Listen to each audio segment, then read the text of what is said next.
তো চা দিয়ে সয়াবিনটা কেমন করে রান্না করি, তো কিভাবে রান্না করেছি, তো প্রথম থেকে শেষ পর্যন্ত ভিডিওটা দেখতে থাকুন। আশা করি সবার ভালো লাগবে। তো চলুন তাহলে দেখে নেন আমি কিভাবে এই সয়াবিনের তরকারিটা চা দিয়ে রান্না করেছি। তো আসুন তাহলে দেখে নেন।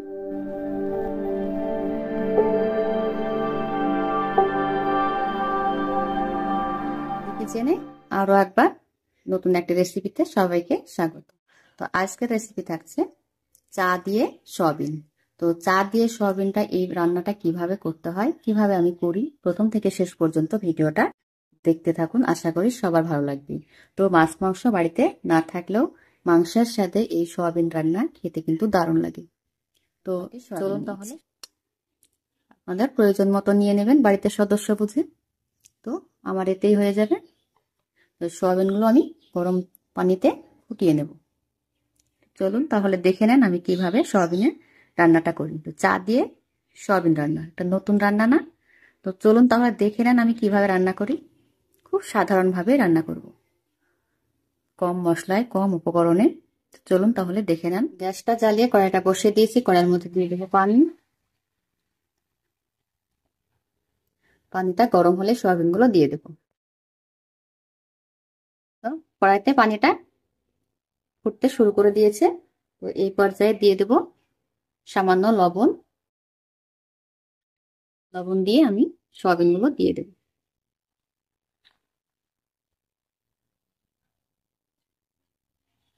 ভালো করে আমি সয়াবিনগুলো ফুটিয়ে সিদ্ধ করে নেব। তো হাফ সিদ্ধ হলেই হয়ে যাবে।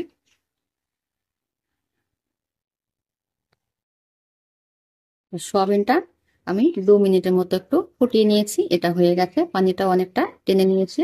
এটা আমি নামিয়ে নেব। ঢেলে নিচ্ছি বাটিতে। আমি চা তৈরি করবো, তার জন্য কড়াইটা আবার আমি বসিয়ে দিয়েছি। কড়াইতে দিয়ে দেবো পানি।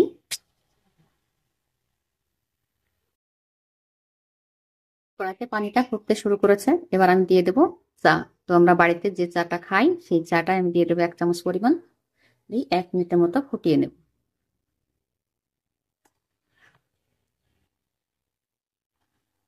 চাটা দিয়েছি, দিয়ে কিন্তু ফুটতে শুরু করেছে। এবার আমি গ্যাসটা বন্ধ করে দেব। কালারটা সুন্দরভাবে চলে এসেছে। এবার গ্যাসটা বন্ধ করে আমি চাটা ছেঁকে নেব। বন্ধ করে দিচ্ছি, দেখুন।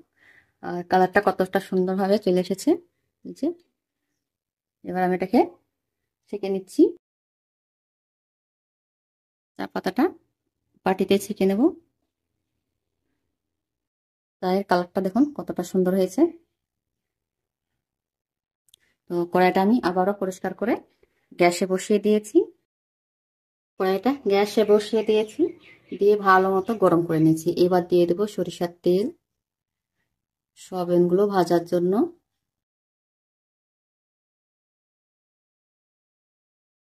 তেলটাও আমি ভালো মতো গরম করে নিয়েছি, একদম ধোঁয়া ওঠা গরম। তাহলে কিন্তু সয়াবিনগুলো ভাজার সময় লেগে যাবে না। তো এবার আমি সয়াবিনগুলো দিয়ে দেব।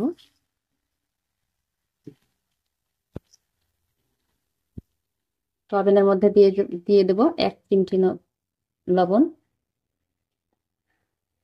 আর একটুখানা হলুদের গুঁড়া। সয়াবিনটা মাংসের স্বাদ পাওয়ার জন্য দিয়ে দেব গরম মশলা। দিয়ে আমি ভালো করে ভেজে নেব।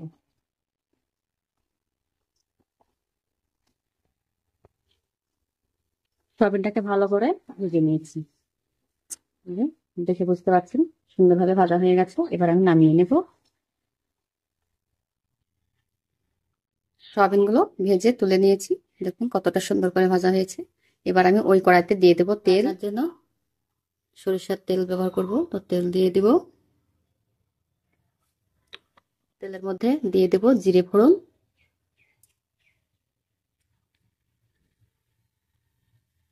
একটা শুকনো লঙ্কা দুভাগ করে নিয়েছি দিয়ে দেব, আর একটা তেজপাতা দুভাগ করে দিয়ে দেব।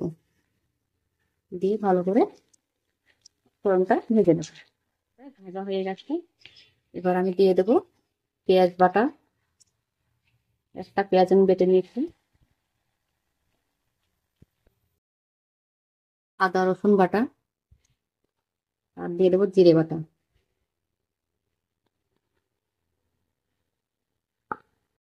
দিয়ে মশলাটা ভালো করে কষিয়ে নিব।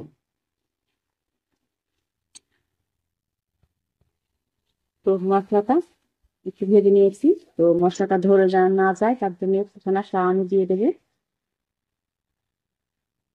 আবার আমি একটু কষে নেব। তো এবার আমি শুকনো মশলাগুলো দিয়ে দেবো হলুদের গুঁড়া, ঝাল বুঝে শুকনো মরিচের গুঁড়া, ধনে গুঁড়ো, ভাজা মশলার গুঁড়ো, সব শেষে দিয়ে দেবো লবণ। দিয়ে ভালো করে মশলাটা কষিয়ে নিই।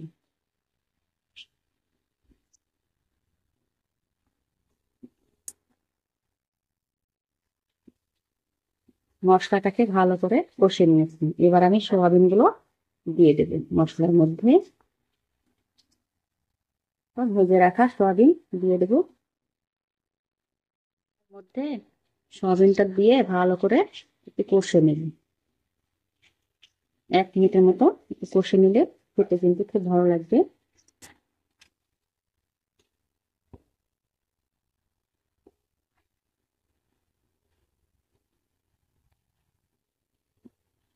সয়াবিনটাকে মশলার সঙ্গে ভালো করে কষে নিয়েছি।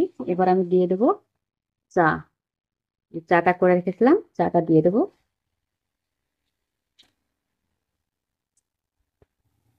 তো আমার এখানে এই বাটি 2 বাটি মতো চা হয়েছিল, সবটুকুই দিয়ে দেবো।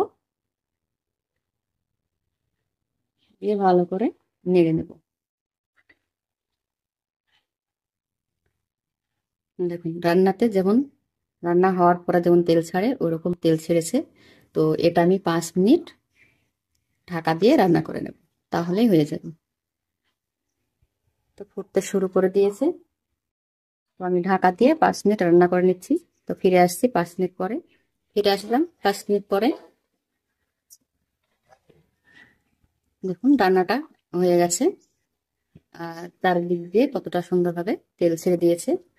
তো এটা আমি বন্ধ করে দেবো, নামিয়ে নেব। একটু ঠান্ডা করে আপনাদের সামনে নিয়ে আসছি, দেখাচ্ছি। দেখুন কেমন লাগছে দেখতে, আর কতটা সুন্দর হয়েছে দেখুন। আর এই যে ঝোলটা আছে, তো আপনাদের মাপ বুঝে ঝোলটা রাখবেন। তো আমি এভাবে রেখে দেব। দেখতে কিন্তু দারুণ লাগছে, মনে হচ্ছে যেন মাংসের ঝোল। খুবই সুন্দর লাগছে দেখতে। তো আমি এবার এটাকে নামিয়ে নেব। তো নামানোর আগে 1 চিমটি পরিমাণে দিয়ে দেব গরম মশলা, আর দিয়ে দেব 1 চামচ পরিমাণ দিয়ে দেব ঘি।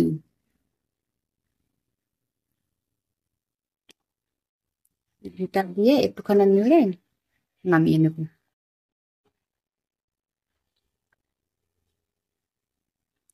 তো গ্যাসটা আমি এবার বন্ধ করে দিব।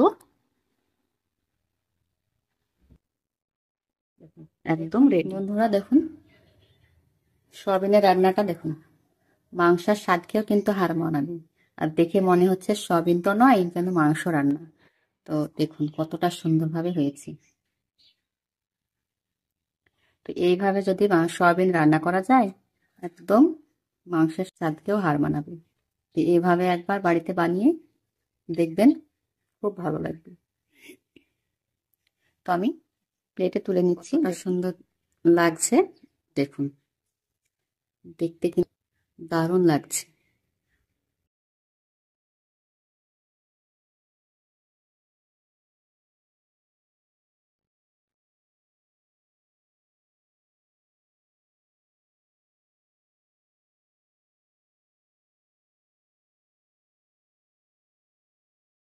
তো দেখুন বন্ধুরা কতটা সুন্দর হয়েছে দেখতে, কিন্তু খুবই লোভনীয় একটা রেসিপি হয়েছে। দেখুন একদম কাছ থেকে দেখিয়ে দিচ্ছি।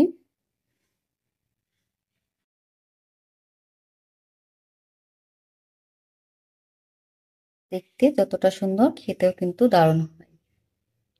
তো এইভাবে সয়াবিন রান্না করলে খেতে খুব সুন্দর লাগবে।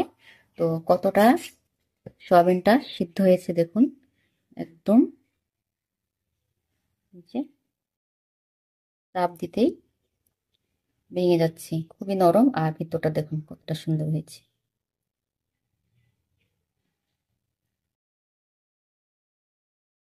আর গ্রেভিটা দেখুন একদম সুন্দর। এভাবে সয়াবিন রান্না করলে মাংসের স্বাদ খেয়েও হার মানাবে। তো বাড়িতে মাছ মাংস না থাকলে এভাবে সয়াবিন রান্না করে একবার হলেও দেখুন, বাচ্চারা তো খুবই পছন্দ করবে, পঞ্চমুখ হয়ে যাবে।